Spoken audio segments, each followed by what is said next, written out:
I still remember the exact moment I found out I wasn't invited to my wife's sister's wedding. Not through a heartfelt conversation, not even through a passing mention. No. I discovered it the way someone finds out about a party they were never meant to know about, through social media. I was in my office at the shop finishing up some paperwork when I absent-mindedly scrolled through my phone. And there it was. The picture so polished, so perfectly curated that it looked like it belonged on the front cover of some high wedding magazine. A beautifully designed invitation card embossed with gold lettering, delicately placed on a white satin fabric. The caption read, "The countdown begins. Can't wait to celebrate with all my loved ones on the most special day of my life." All her loved ones, but not me. For a second, I just stared at it, my brain struggling to register what I was seeing. Maybe it was a mistake. Maybe my invitation was still in the mail. Maybe she just hadn't gotten around to telling me in person. After all, I had spent the last 6 months bending over backward to make sure she had the wedding of her dreams. I was the one who paid for the venue deposit. When Camille and her fiancé Daniel were short on cash, I was the one who covered the catering advance. When my in-laws hesitated, I even gave her money for her wedding dress, ironically one I hadn't even seen yet. So of course my name had to be on that guest list, right? I scrolled through the comments under the post, my stomach twisting. Friends, relatives, colleagues, everyone was gushing about how excited they were to be part of the big day. Someone even joked about how exclusive the guest list must be. Exclusive. That's when the sick feeling started to creep in. I sent Camille a message. Nothing dramatic, just as simple. "Hey, I saw the post. I never got my invite. Did it get lost?" And then I waited. My phone sat on the desk in front of me, screen up as if I expected her reply to appear within seconds. But the 3 little dots never came.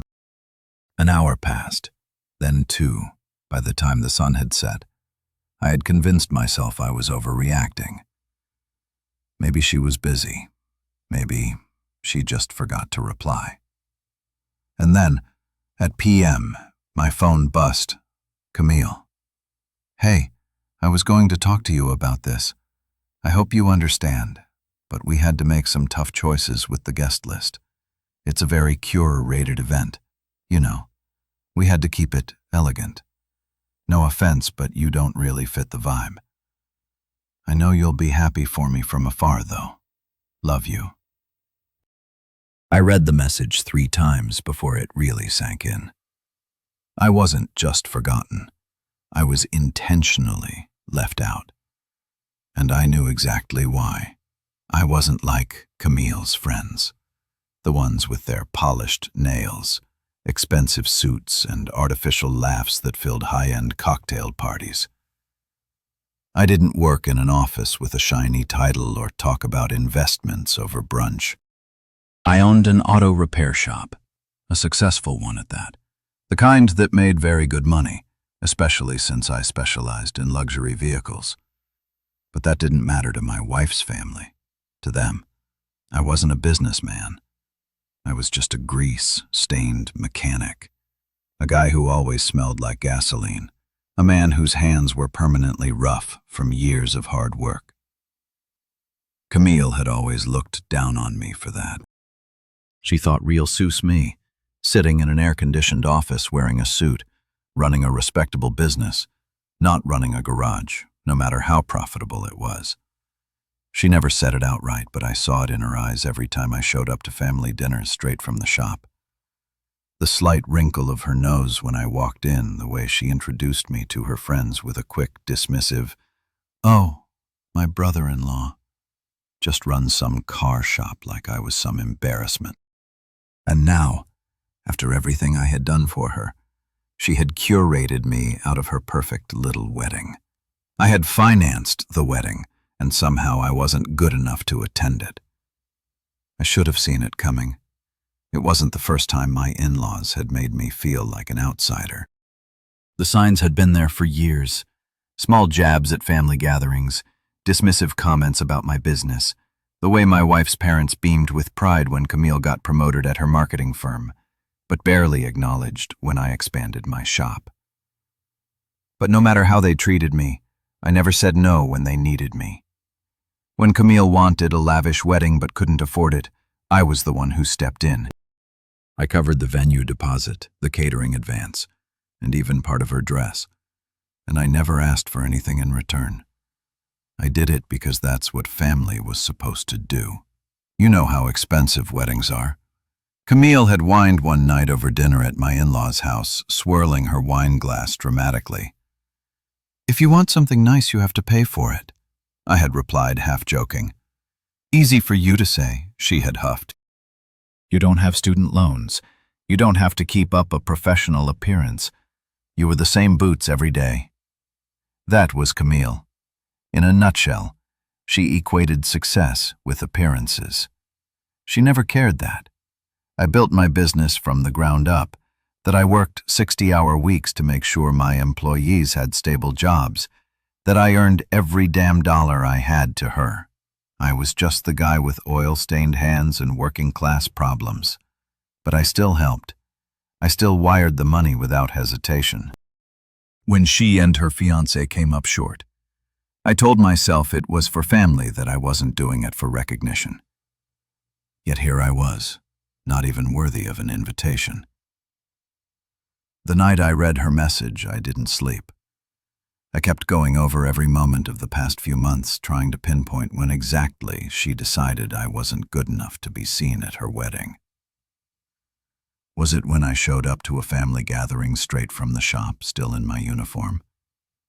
Was it when she introduced me to her fancy friends?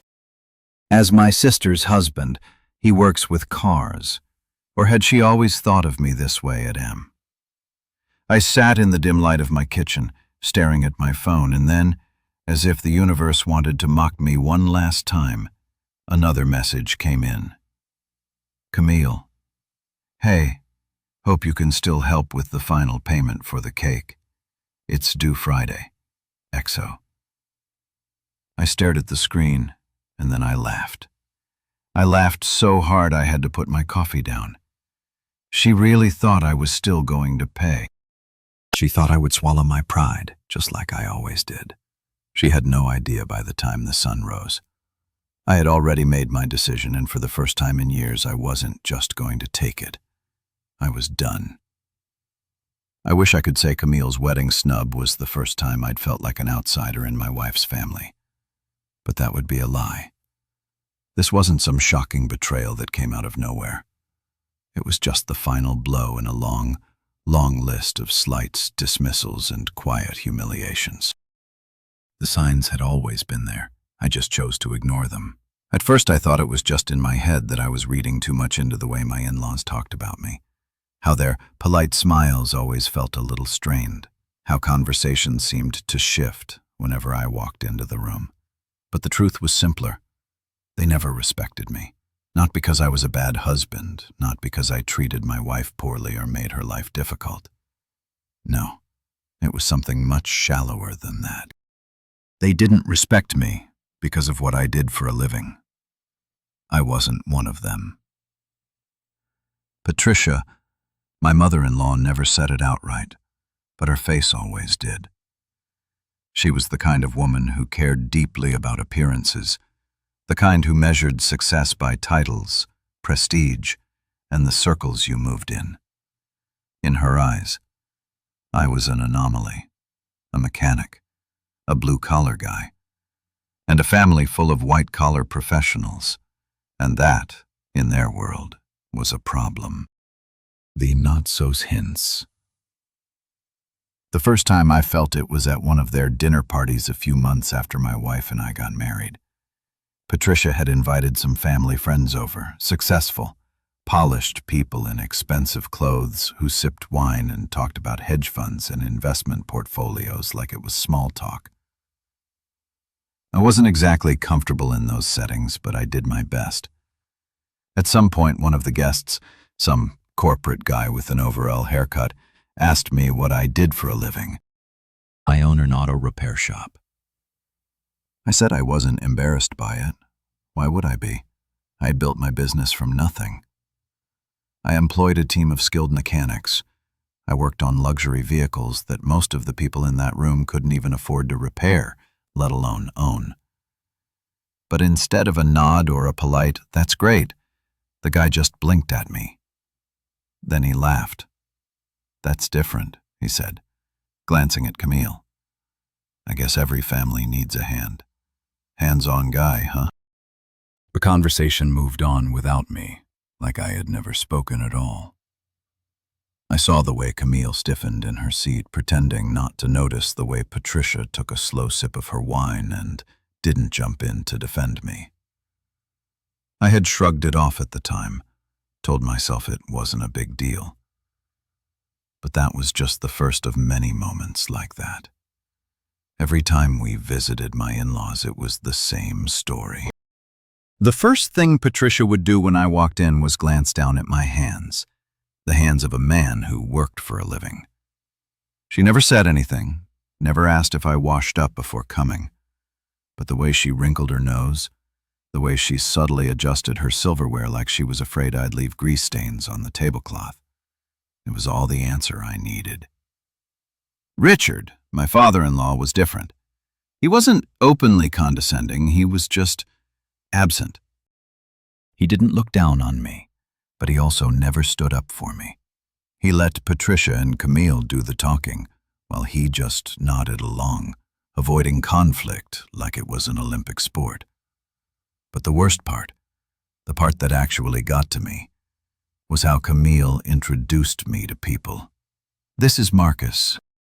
Oh, he runs a car shop like I was some guy who changed tires for a living, like I wasn't the owner of one of the most successful auto repair businesses in the area, like my job was something she had to gloss over because it wasn't impressive enough. I had heard Camille introduce her friends and colleagues before. "This is Victoria. She's a financial consultant at Wells & Barkley. This is Jeremy. He's a project manager at a tech firm. This is Ethan. He runs a startup in digital marketing." But me, I was just Marcus who worked with cars. That was how she saw me. That was how they all saw me. And yet, when it came time for money, problems. Oh, suddenly, I wasn't just a mechanic. I was family. Over the years, I lost count of how many times I stepped in financially for Camille and her parents. They never asked directly. Of course, that would have been too obvious. Instead, it was always hints, complaints, subtle little digs disguised as casual conversation. Weddings are so expensive these days. You wouldn't believe how much venue charge. Now UG catering is impossible to afford. But what choice do we have? The deposit is due next week. Honestly, I think the dress is more important than the venue. But it's just so hard to budget for everything at once. And every single time I did what I thought was the right thing. I paid. I covered costs. I sent money. I made sure everything went smoothly, thinking that maybe, just maybe this time they'd actually appreciate it. But appreciation never came. Recognition never came. Instead, I got reduced to an ATM in their eyes, a wallet that smelled like gasoline. When Camille's wedding came around, I had already dired thousands. I told myself it was for family, that it wasn't about being included. It was about making sure my wife's sister had her dream wedding. But when the invitations went out, when the guest list was finalized, suddenly Marcus wasn't part of the dream.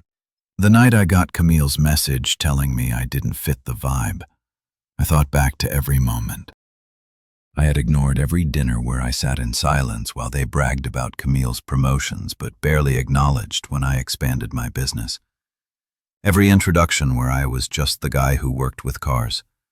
Every time Patricia glanced at my hands before I picked up my fork. And suddenly it all clicked. They never wanted me there. They wanted my money. They wanted my help, but they never wanted me. And for the first time in years, I stopped lying to myself. I wasn't family to them. I was just a tool they used when it was convenient. But that was about to change, because this time, when they came asking for more, they were going to find out what happened when the tool they always used stopped playing along for good. I don't know what I was expecting when I drove to my in-laws' house that morning. Maybe some kind of explanation, maybe a weak apology, maybe even the slightest hint of guilt. But what I got was something much worse. When I arrived, I didn't bother knocking. I wasn't in the mood for pleasantries. I had been part of this family for years, had eaten countless meals at this table, had paid for more things than I could count, and yet I wasn't worthy of an invitation.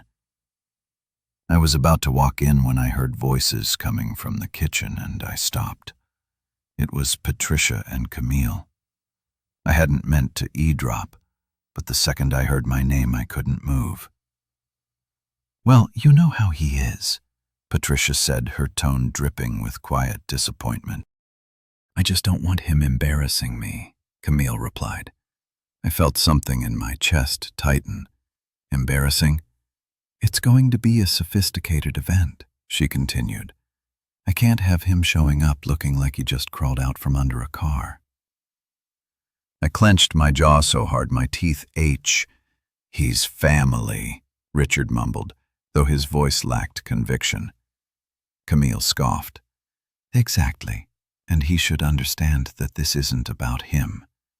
I don't need him there making people uncomfortable. He doesn't belong in that kind of setting." There it was. They didn't just leave me off the list by accident. They didn't forget. They made a deliberate choice to erase me from the event I had funded, and not because there wasn't room or because the venue had strict rules. No, it was because they thought I wasn't good enough to be seen there, because I wasn't a polished corporate man in an expensive suit, because my hands were rough from work, because I smelled like motor oil instead of designer cologne. And they were afraid I'd make them look bad. I pushed the door open and stepped inside. The kitchen fell into immediate silence. Camille went pale the second she saw me, her lips parting slightly, as if she had been caught in the middle of a crime. Patricia quickly busied herself at the stove, stirring something that didn't need stirring, pretending like nothing had happened. Richard, well, he did what Richard always did. He avoided eye contact and acted like he wasn't part of the conversation at all. I took a slow, deep breath, locking eyes with Kyle. "So that's how you see me?" I asked, my voice calm. She hesitated before straightening her shoulders, her defense walls going up. "Don't take it personally. It's just not your kind of crowd, not my kind of crowd," I echoed, crossing my arms. "Come on, you know what I mean." She huffed, rolling her eyes. "Everyone there is from the corporate world. Lawyers, executives, people who actually network. You don't have anything in common with them." There it was again, that same condescending tone, the same dismissal I had been hearing for years. I had built a thriving business from the ground up. I had employees who depended on me. I had more money than half of the people on her so-called exclusive guest list, but none of that mattered to them because I worked with my hands, because I wasn't one of them. Right? I said slowly, "Because I don't sit in an office all day. That must mean I'm too dumb to hold a conversation." "I never said that," she said quickly, but her face gave her away. Patricia sighed, finally turning around. "Sweetheart, it's just a different kind of event, you have to admit. You do come off a little rough sometimes. You're always in those work clothes, and you don't carry yourself the way her guests do." "I own a business," I said, keeping my voice steady. "I make more money than half of those sophisticated people you're inviting. But because I don't wear a suit every day, I'm not good enough." Camille groaned. "It's not about money. It's about image.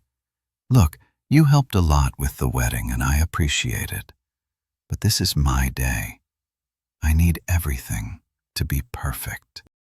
"I just don't think you'd fit in there," She said it so casually, so matter-of-factly, like she was talking about a pair of shoes that clashed with her dress, not a person who had spent thousands of dollars making sure her wedding even happened.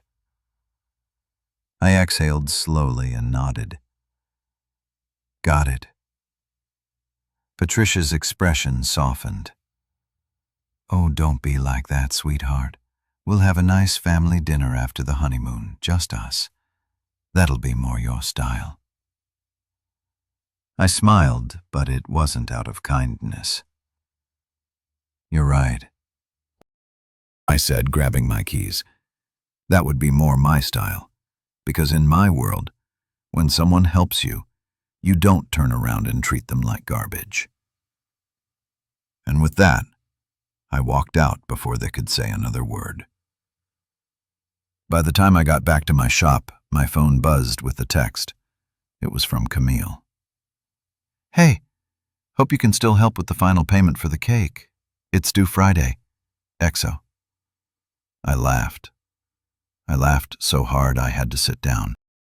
She really thought I was still going to pay, that I would just swallow my pride like I always did.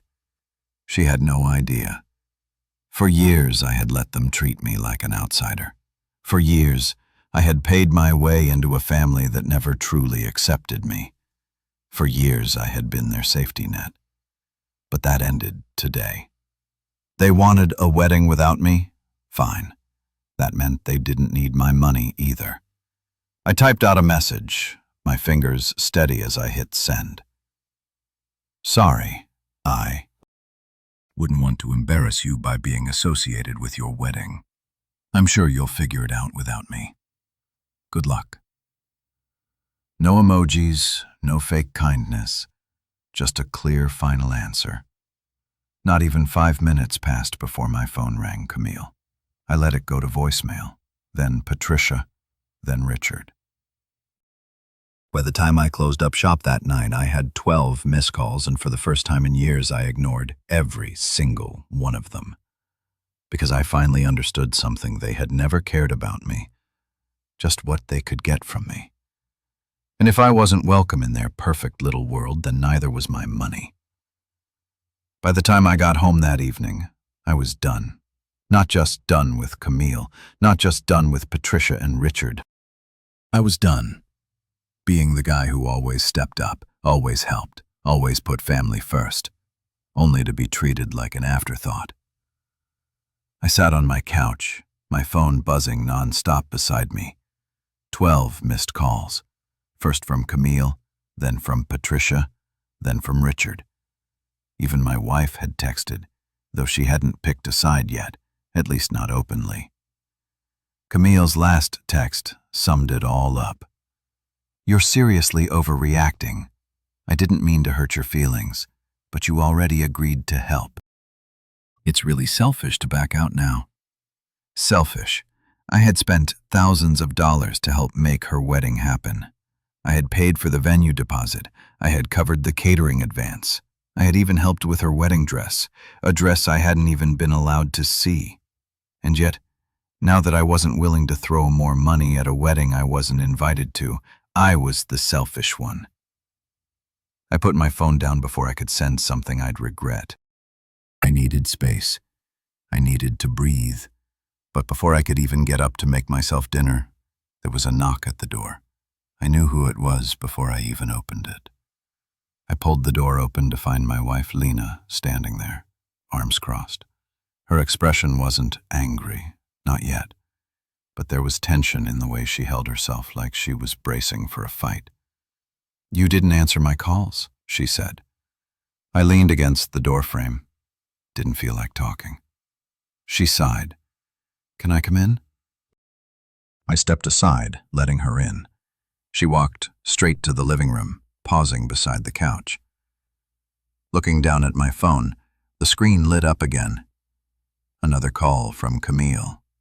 Lena exhaled sharply. What's going on? I shrugged. You saw the post. Your sister didn't invite me to her wedding. Apparently I don't fit the vibe. She rubbed her temples. I know Camille told me. And Lena hesitated. Look, She handled it poorly. Okay, but the guest list was tight, and she had to make tough choices. I stared at her right, and one of those tough choices was cutting out the person who paid for the wedding. Lena flinched. That's not what she meant. No. I folded my arms. Then, what did she mean? Exactly. Because from where I'm standing, it looks like she was happy to take my money but didn't want to be embarrassed by me in front of her. Fancy friends, Leni. You're twisting this, Camille. She wanted everything to be perfect. She didn't think you'd fit in. I finished for her. Lena closed her eyes briefly, like she was trying to find the right words. She's wrong, she admitted. Finally, I told her she was wrong. But Marcus, this is her wedding. It's her day. And now you're making it about you by pulling your funding. At the last second, I laughed. Oh, so now it's pulling my funding, not refusing to pay for a wedding. I wasn't even invited to, Marcus. No, Lena, I need you to really hear me, I said, my voice steady. Your family has never respected me. I've put up with it because I love you. I've ignored the little comments, the way they look down on me, the way they introduce me like I'm some guy who just changes tires on the street. I've let it go over and over again because I thought stupidly that one day they'd actually treat me like family. Lena looked away. She didn't disagree, but this was the last straw. I continued. I paid for that wedding, Lena. I made it possible, and I wasn't even worth a seat at the table. She shook her head. I get it. Okay, I do. But you agreed to help Marcus. That money was already set aside. Camille planned the wedding around it. If you pull out now, she'll have to figure it out, just like she figured out how to leave me off the guest list. Lena's jaw tightened. I'm not backing down on this. I said your sister made it clear that she doesn't want me there. Fine. That means she doesn't need my money either. Lena sat down on the couch, rubbing her hands over her face. This is going to cause a mess. She muttered, That's not my problem. She exhaled sharply. Marcus, you're better than this. No, I said. I'm just finally done being used. Lena looked up at me, searching my face, and then, after a long moment, she stood up. Okay, she said quietly. I won't try to change your mind. I blinked. I had expected more of a fight. You won't? She shook her head. No, because you're right. They treat you like an outsider, and I should have stood up for you a long time ago. That knocked the wind out of me more than anything else. Lena, I love my sister, but she's wrong. She said, her voice firmer now, and my mom is wrong. And if they can't see that, then that's on them, not you. For the first time all day, my shoulders relaxed. Thank you, I said. Quietly, she stepped forward, wrapping her arms around me. I held her tightly, feeling some of the anger start to fade. Not all of it, but enough. I just want you to be okay, she whispered. I will be, I promised. But Camille? She was about to have the worst wedding nightmare of her life. And for once, I wouldn't be the one saving the day. The next morning, my phone was already buzzing before I even got out of bed. I ignored it. I had made my decision, and I wasn't about to let Camille or Patricia guilt me into changing my mind. I knew exactly how this was going to play out. They were going to cry, beg, and then when that didn't work, they'd get angry. I let them go through all the stages without my involvement. When I finally rolled out of bed and checked my phone, I had 17 missed calls. 8 from Camille, 5 from Patricia. Even Richard had tried a couple of times, though I doubted he had anything meaningful to say. And then there was a single text from Lena. Lena, brace yourself. It's about to get ugly. I smirked. They were already panicking. Good then. As if on cue, my phone buzzed again. Another text from Camille. Camille, Marcus, I don't know why you're being like this. You know how important this wedding is to me. I get that you're upset, but that doesn't mean you should ruin my day over a misunderstanding. A misunderstanding, I had to give her credit. Camille was really good at twisting things. I typed out a response. Me. A misunderstanding is when someone forgets to send an invite. You made a choice. So did I. I put my phone down, expecting that to be the end of it. I should have known better. At noon, Lena called. They're losing their minds, she said, as soon as I answered. Good, I replied, sipping my coffee. Marcus, what if you know what? I sighed Lena. Your sister made it clear that I don't belong at her wedding, so why should my money belong there? Lena was quiet for a second. I'm not saying you're wrong. I'm just saying that, Camille, well, she never expected you to actually pull out. She assumed you'd still pay. And now they're scrambling. I smirked. That's not my problem. Lena let out a small laugh. Yeah, I told them you'd say that, and Patricia is freaking out because the venue is threatening to cancel the reception unless they settle the remaining balance by the end of the week. The bakery won't release the wedding cake until the payment clears, and Camille hasn't even finished paying the florist. I nearly choked on my coffee. She still owes the florist? Oh, yeah. I leaned back in my chair, shaking my head. So, let me get this straight. She planned this entire wedding on the assumption that I'd pay for everything, even though she had no intention of inviting me. Pretty much. And she thinks I'm the problem. Yep, I chuckled. Wow, I almost have to admire the audacity. Lean aside, Marcus. I'm not asking you to change your mind, but just be prepared. They're desperate now, and they're about to start playing dirty. Let them. I said I'm done by mid-afternoon. They had switched tactics. The text stopped being demanding and turned emotional. Patricia, Marcus, sweetheart, I don't understand why you're being so cruel. Family helps family. We've always been there for you. That one made me laugh out loud. They had been there for me. Funny, I didn't recall them helping when I was working 16-hour days to build my business. I didn't remember them showing up when I had to grind from the ground up, struggling to keep my shop running in the early days. I didn't reply. Then came Richard. Richard, I know you're upset, son, but son, be reasonable. What's a couple of $1,000 to you? It's already planned. Just help her this. One last time. One last time. That phrase made my stomach turn. There would never be a one last time with them if I gave in now. They would keep taking, and I was done by evening. I was expecting Camille's next move. She wouldn't beg. That wasn't her style. No, Camille would get angry. And I was right. At PM, she called. I answered, "What the hell is wrong with you?" she snapped before I could even say, "Hello, nice to hear from you too, Camille." I said, "Dry the crap, Marcus. You know what this is about." You're really going to screw me over like this just because you're throwing a tantrum? A tantrum, I repeated. You mean like how you threw a tantrum about me not fitting your vibe? That is not the same thing, she shrieked. You're right, I said calmly, because what I did was set a boundary.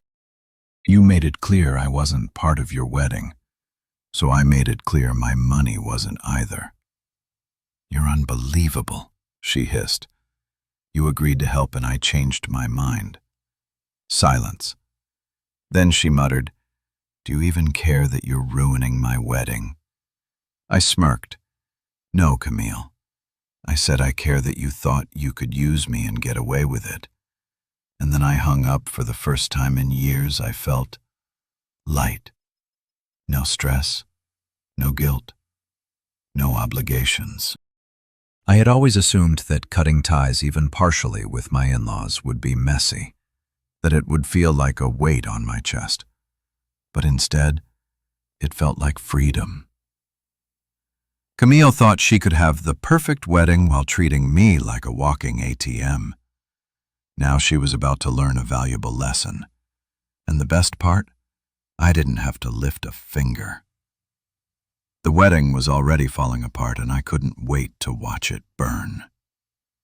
The next morning I woke up to silence. No texts, no calls. It was the calm before the storm. I wasn't naive. I knew they weren't done trying. They were just regrouping, trying to figure out a new angle, a new strategy. And by mid-afternoon they found it. I was at the shop, elbows deep in an engine, when my receptionist poked her head into the garage. "Marcus, you've got a visitor." I wiped my hands on a rack. "I'm not expecting anyone." She hesitated. "It's Patricia." I should have known.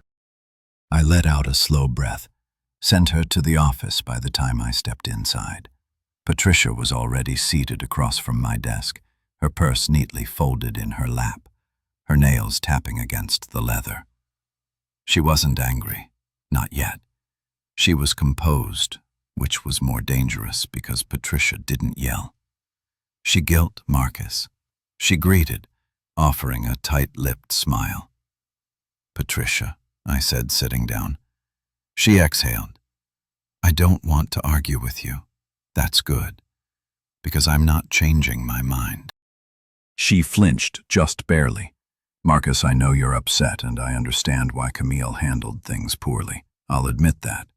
But you have to understand she was under a lot of stress, right?" I said so. Her stress gave her the right to cut me out of the wedding, but still expect me to pay for it. That's not fair. Patricia said, shaking her head, "She didn't think you'd take it this way." "What way?" I leaned forward, like someone who's done being used. Her lips pressed together. "Marcus, this isn't just about you," she finally said. "This is about Camille's wedding. It's her big day, and she's devastated. Right now, without your support, things are falling apart." Then maybe she should have thought about that before she decided I didn't fit the vibe. "Oh, for God's sake," Patricia muttered, rubbing her temples. There, it was the first crack in her patience. Good, because I was done playing nice. Patricia straightened her shoulder. "Listen, I'll be honest with you. The venue won't let them in unless the remaining balance is paid by tomorrow morning. The bakery is holding the cake hostage. The florist is about to cancel the arrangements. This wedding is on the verge of collapsing, Marcus. Camille doesn't have the money, and neither do we." I leaned back in my chair, watching her, and Patricia stared at me, waiting, expecting me to step in to do what I'd always done. But I just sat there, saying nothing, letting her squirm. Her fingers tightened around her purse. "You have the money, Marcus. You could fix this." "I could." I agreed. Silence. A long, stretched-out silence. Patricia's face hardened. "You're really just going to sit there and do nothing?" "I didn't do nothing. I said I paid for half this wedding already. I made sure Camille had the wedding of her dreams. She just decided I wasn't good enough to be part of it. So why should my money be?" "Because she's your family," Patricia snapped. I laughed. "No, Patricia. I said she made it very clear that I'm not." Patricia's breathing was uneven. Now her mask slipping. "I don't understand you," she said, shaking her head. "You're acting like some petty, spiteful child. You're willing to ruin your own sister-in-law's wedding just to prove a point."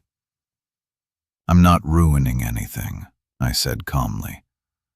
"Camille did that all on her own." "For God's sake, Marcus, this isn't about principles. It's about being practical. The wedding is in 2 days. It's too late to change anything. You're putting Camille in an impossible position. No, Patricia, I said, standing up. Camille put herself in this position. She thought she could take my money and discard me like I didn't matter. She assumed I'd just roll over like I always have, and now she's learning a valuable lesson. Patricia's face turned red. "You regret this?" she hissed. I smiled. Maybe, but not today. She stood up, smoothing out her blouse. "Fine," she said, "but don't expect us to come running back to you after this. Syl won't forget this, and neither will I." I shrugged. "That's fine. I prefer my bank account over your approval anyway." Patricia's eyes burned with fury, but she said nothing else. She grabbed her purse, turned on her heel, and stormed out. I didn't expect to hear from Camille again, not after that. But that night at p.m., my phone buzzed a text from her.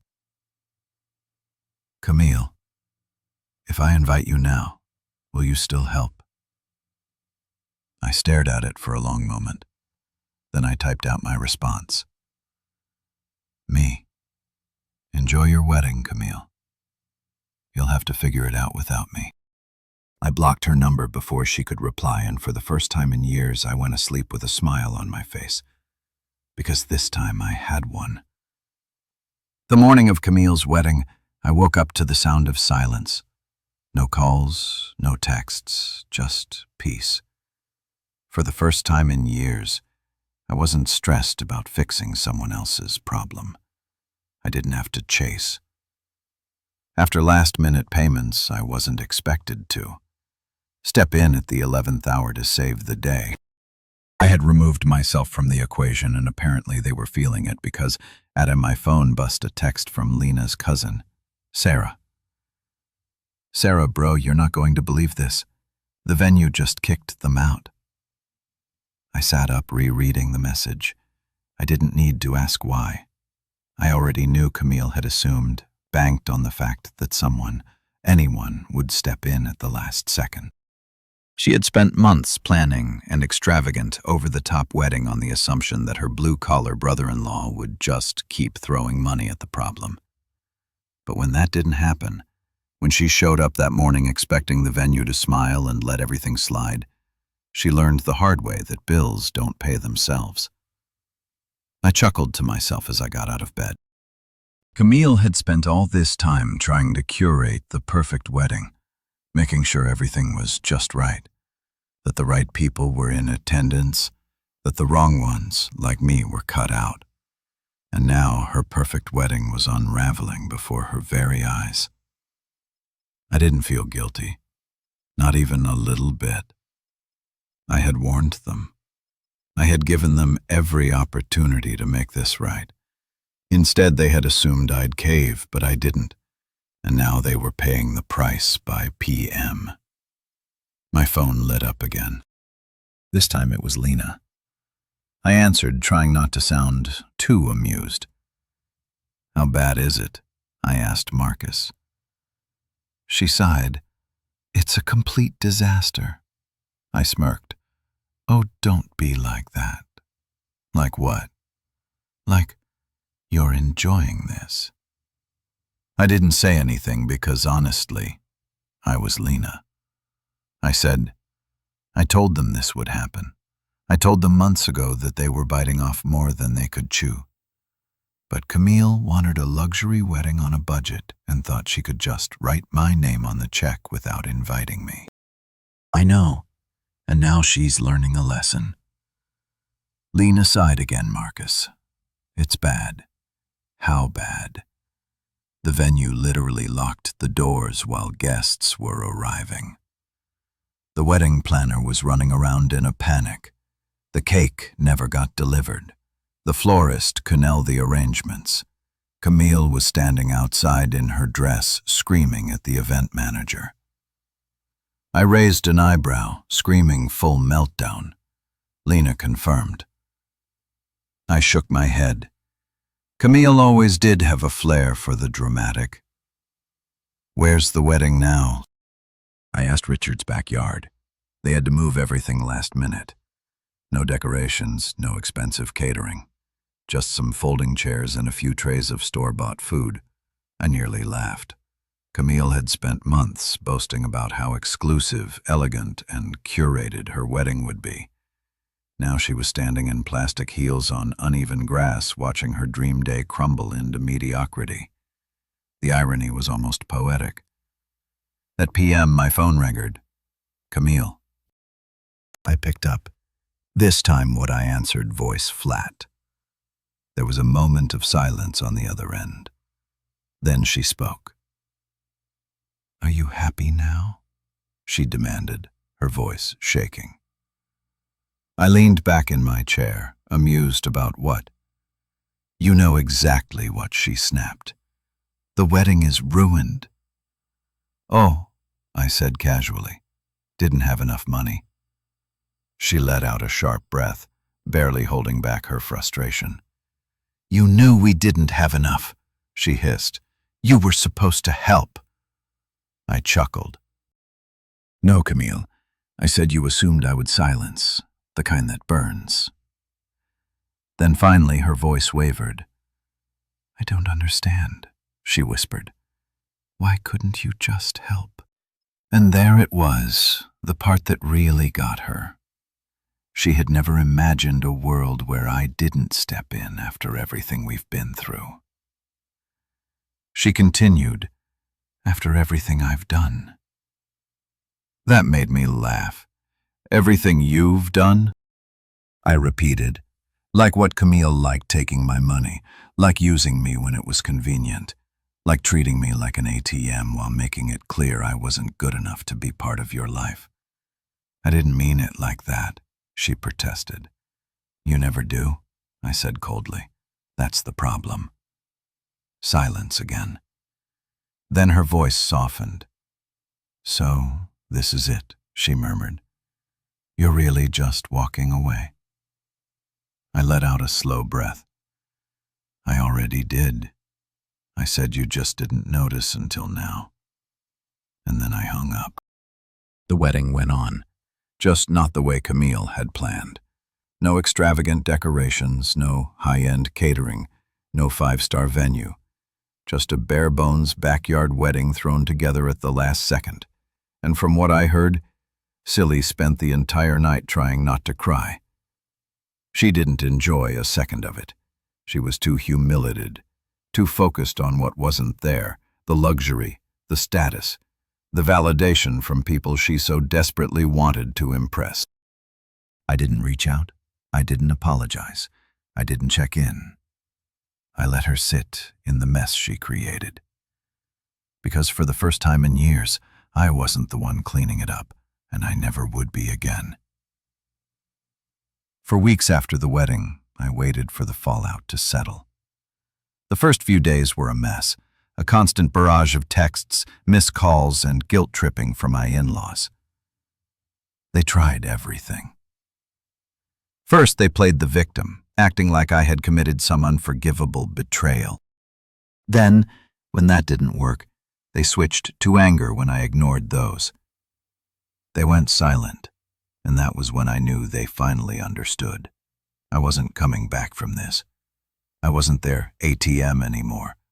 I wasn't the guy who would quietly fix things, while they continued to treat me like an afterthought. I was done. I never got an apology from Camille, not a real one. Anyway, she sent one text a few days after the wedding. "Camille, I don't want things to be like this between us." "No, I'm sorry." No acknowledgement of what she had done, just a vague attempt to smooth things over, as if this was just a simple misunderstanding. I didn't bother responding. She didn't deserve closure, not after everything. My in-laws had always treated me like a second-class member of the family. Now they treated me carefully, like they had finally realized I wasn't obligated to put up with their treatment. Patricia, who had spent years looking down on me, suddenly became polite. Not warm, not kind, but cautious, as if she knew one wrong word could push me into cutting ties completely. Richard, he remained as neutral as ever. He never stood up for me, but at least he wasn't actively against me. Lena was the only one who really understood what this meant. "You Chang the dynamic," she told me one night. "They're afraid of losing access to you completely." And she was right. They weren't sorry. They were just afraid. Afraid of what would happen if I stopped existing in their world. Entirely afraid of losing the financial safety net they had always counted on. But I didn't care. I didn't care about their discomfort because, for the first time in years, I had put myself first. It took months for the tension to settle. At first, there were awkward family gatherings where everyone pretended nothing had happened. Camille avoided me. Patricia tried to act like things were normal. Richard stayed quiet as always, but something had changed. They didn't ask me for anything anymore. No sudden financial emergencies, no hints about covering expenses, no expectation that I would step in and fix their problems. And that was my win. Camille never asked for money again. She didn't have to. She knew the answer would be no. Now I live my life on my own terms. I still run my shop, still work hard, still get my hands dirty every day. But the difference, every dollar I earn is mine, not theirs. Not a family fund for people who never respected me, just mine. And for the first time in years, I feel free because I finally understand respect isn't given, it's taken, and I took mine back.